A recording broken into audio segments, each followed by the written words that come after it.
گندم میں کنکر ہوتا ہے، کیا وہ کنکر گندم کے بھاؤ نہیں بکتا؟ وہ بھی گندم کے حساب سے ہی تلتا ہے۔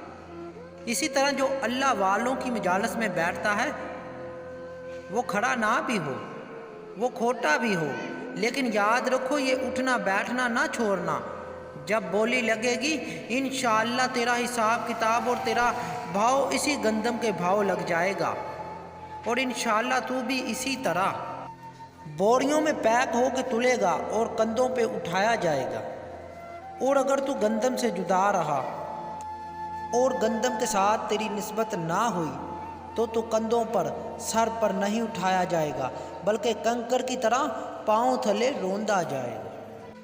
پلیز دوستو، اگر آپ میرے چینل پر نئے آئیں تو پلیز میرے چینل کو سبسکرائب کر دیں اور پیارا سا اچھا سا کومنٹس کر دیں اور میری ہیلپ کریں کہ ویڈیو اچھی بناتا ہوں۔